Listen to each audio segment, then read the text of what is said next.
coming for you!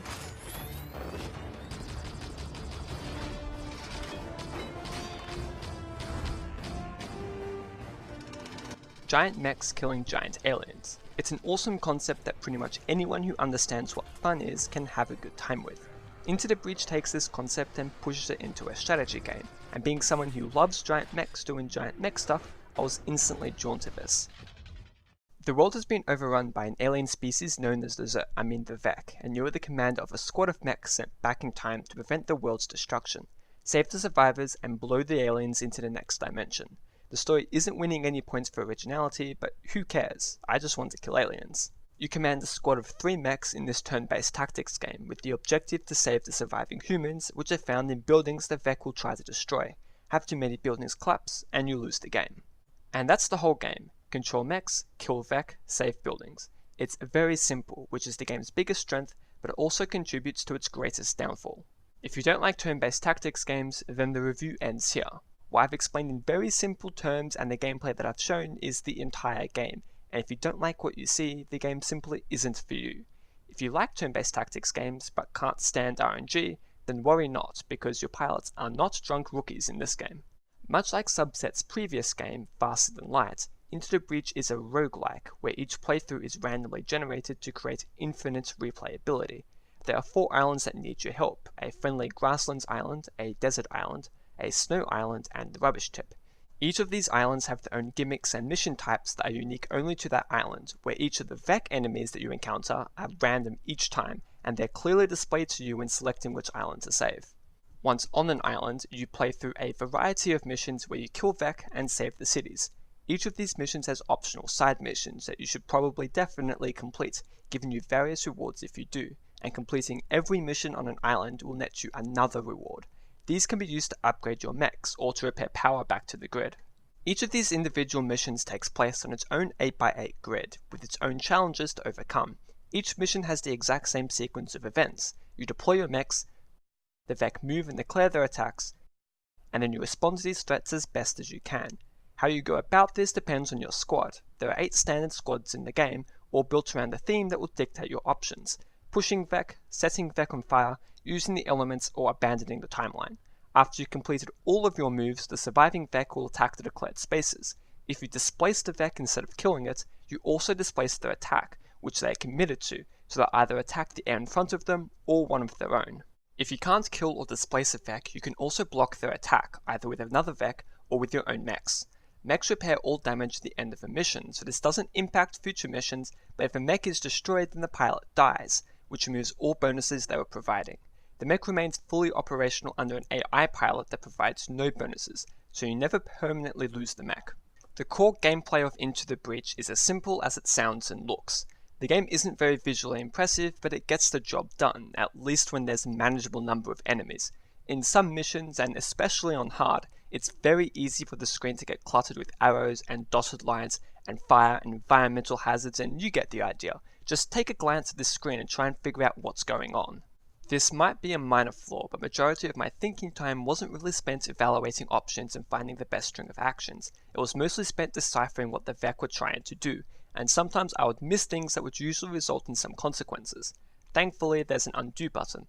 You can move mechs and undo their movements as many times as you like, but once you've attacked, this is locked away, and you're forced to use your reset turn button, which you can only press once per mission. These features are fantastic when you're new, allowing you to experiment and discover the game's rules. Really? It doesn't kill him? I guess he takes 1 less, and this only does 2, and it doesn't take any contact damage. It's annoying. But once you're experienced with the game, you only really need to use these features to correct drastic mistakes, or to reset after snagging an achievement, which is sort of cheap, but whatever. Into the Breach stacks the odds against you, but the game never felt impossible to complete. There were some cases where leaving a Vek to attack a building was unavoidable, and that's something I just had to put up with. Thankfully, these cases are rare, and restoring power is easy. Whenever this does happen, there is also a small chance that buildings can resist damage, which is nice. Aside from these cases, the game is incredibly balanced. In cases where it seems like there is no option, you might eventually find that one obscure move that allows everything to fall into place. These moments are incredibly satisfying, and more than makes up for the times where there was nothing I could have done to save a building. This makes Into the Breach more of a puzzle game than a strategy game, as you can't reliably plan turns ahead. While Vec units are somewhat predictable with their one type of attack per unit and limited movement, trying to predict what the AI will decide to do with its units is at times impossible. Alright, I think the AI derped. What the fuck is this? Forcing you to take the missions one turn at a time, solving them as they come. This is also where the game's flaws begin to shine, because generally puzzles are there to be solved, and once you've solved it, it's done, finished, you don't return. Into the Breach, however, is built around the premise that you're going to be replaying the game over and over and over to see everything it has to offer. This is where it starts becoming awkward to talk about the game without going into spoiler territory, talking about the game's mechanics and the final missions. This spoiler warning is more for people who want to learn the game for themselves and would rather play games as blind as possible. When I started playing Into the Breach, I had a major question that desperately needed answering. How is this game going to keep this simple concept fun after multiple playthroughs? After almost 25 hours of playtime, I can answer this question with an "it doesn't." I'm clearly in the minority with this opinion, so I'm going to support my claim with as much evidence as possible. The core gameplay of Into the Breach is fantastic, and it must have taken a great deal of planning and experimentation to get the game to the balanced state that it's in, while being as simple as it is. This makes it a fantastic entry point to the genre, but unfortunately, nothing more. The major reason for the game becoming incredibly stale incredibly quickly is because of the lack of gameplay variety, which is important if you're designing the game to be replayed. Let's start with the missions, the core gameplay of Into the Breach, because despite all the modifications and little twists the game does have to try and offer variety, it's just that. Small twists on the one concept repeated again and again and again. Every mission plays identically. There's no sugarcoating this. Every mission requires you to save buildings, stationary, idle, boring buildings, and there's no variety either. Every building takes up a single square on the grid, and the only difference is how much power you lose if they are damaged, restricted to either 1 or 2, despite the much higher damage some advanced Vec units can output. Even missions that require you to defend something that isn't a building, like the trains, or the bombs, or the terraformers, or the bar, or the robot factories, they're just different types of buildings. They all act identically, single-cell objects that you have to stop the Vec from damaging. There are a few missions that revolves around things that aren't just buildings. Sometimes you have to freeze robots, which are just reskinned Vec units, or protect little tanks, which act like buildings for 2 turns before they become operational, or to destroy acid vats, which are just stationary objects that you destroy instead of protecting. But these little twists don't replace the defend the buildings concept, they are always alongside them, so regardless of the mission type, you're always going to be accomplishing the same thing, preventing the Vec from damaging buildings. What also isn't helping is that the enemy variety is sorely lacking. There's quite the range of Vex units, but many of them have very similar or identical attacks, where the only variety is in their health and movement. The enemies you repeatedly fight are the Scorpion, Leaper, Hornet, Crab, Scarab, and Scion units, with attacks that are limited to melee strike on a space in front of the unit, ranged attack in a straight line, or ranged attack lobbed over everything. The Scion units are also just walking buff dispensers that do sweet FA and wait for you to put them out of their misery. There are actually several much more interesting units than just these ones, but they're all woefully underused. I think they're a lot more common on hard. The acid-spitting centipede, the immune to being pushed burrower, the digger that spawns boulders to block your shots, the beetle who uses itself as a weapon, and the blobber and spider units that spawn other nuisances to deal with. But these enemies aren't a giant leap in variety, as their attacks can still be sorted into one of these 3 categories with some small twists. There's also alpha and boss variants of these enemies with buffed health, damage, and attack styles. But no matter how different these enemy types might appear, you fight them all in the same way. You either squash the bug or you swat it out of the way, with very few exceptions. When first playing, this is indeed a lot of fun and quite challenging, but with even a little bit of experience as you solve these puzzle scenarios, they quickly lose their charm. Every turn I took in the game had the exact same train of thought. What Vex are attacking buildings? Which Vec can easily be killed? If they can't be killed, which Vec can be displaced? And if the above 2 don't work, which attacks can I block? Eventually, more elements were also considered once I was familiar with the game, such as saving the time pod, or blocking Vec spawns, or trying to avoid web attacks, but these are just extra things I considered while answering the same 4 questions, every turn, on every mission, during every game. But the random level generation, that gives variety, right? Many levels felt the same, even if they weren't completely identical. The train tracks on every train mission was in the same spot, every time, without fail, to an almost funny degree. The Terraformer missions all played near identically, despite each map having its own nuances. The Tidal Wave missions were all the same, every single time. There were even some standard maps that I felt like I had seen before. It's where the puzzle approach of the game really begins to hurt it. If these missions all play the same, and you've solved them already, the game loses nearly all of its challenge. The lack of variety in the game's levels is emphasized even more during the final mission, which is very underwhelming. It's a 2-stage fight. The first stage has you defending energy pylons, reskin buildings, and the second stage has you repeat this concept but defending a bomb this time as well. The environmental threats that this mission offers, which is supposed to be the giant diversion in gameplay for the final challenge, are exactly the same every single time. Turn 1 lava, turn 2 fireballs, turn 3 lava, turn 4 fireballs. Then in stage 2 it's turn 1 falling rocks, turn 2 lavas on squares that your mechs are on, turn 3 falling rocks again, and turn 4 lava but across the whole map this time. I noticed that the missions were becoming stale very quickly, and by quickly, I meant I felt like I was seeing repeated concepts and gimmicks on my second run.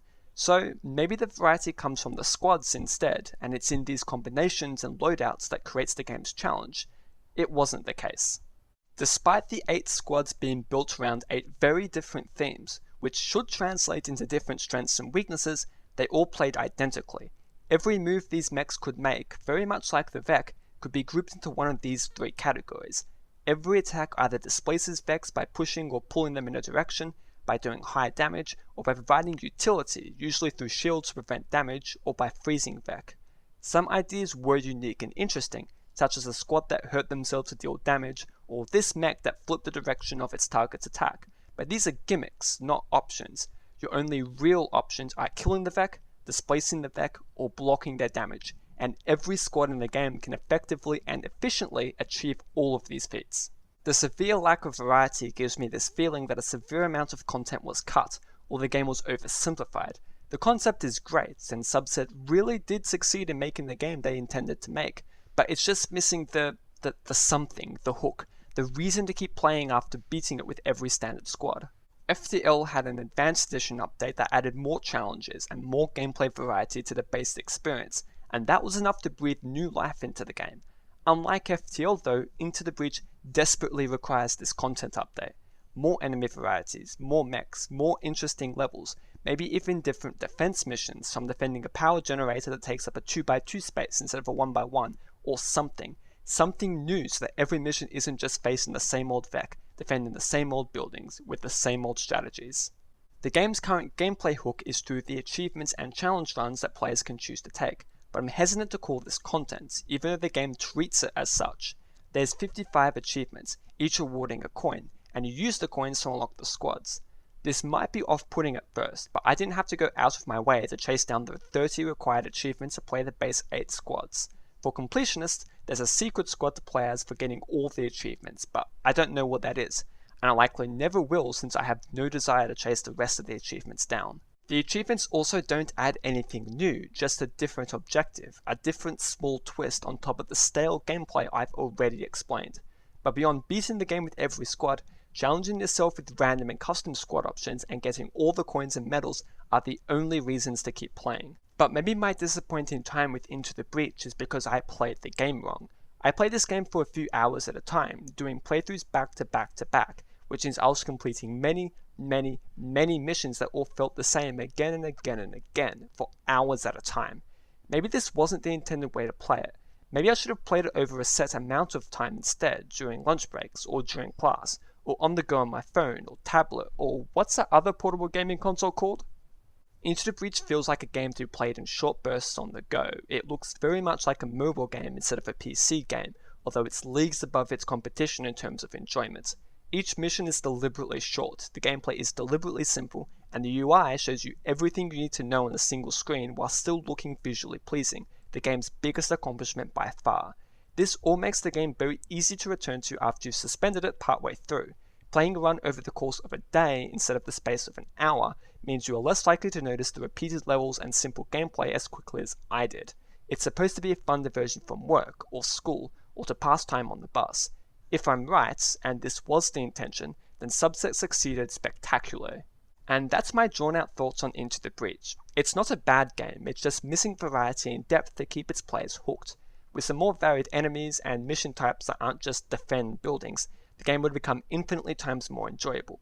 In its current state, I can't recommend the game, but I would certainly keep my eyes peeled for an advanced edition like content patch that expands the already great core concept and hopefully fixes its shortcomings. Thanks for watching. If you like this, please consider subscribing so you'll be notified when my next review or critique comes out. And if you want to see more, I have a few other videos that are only a teeny bit longer than this one. Once again, thanks for watching, and I'll hopefully see you next time.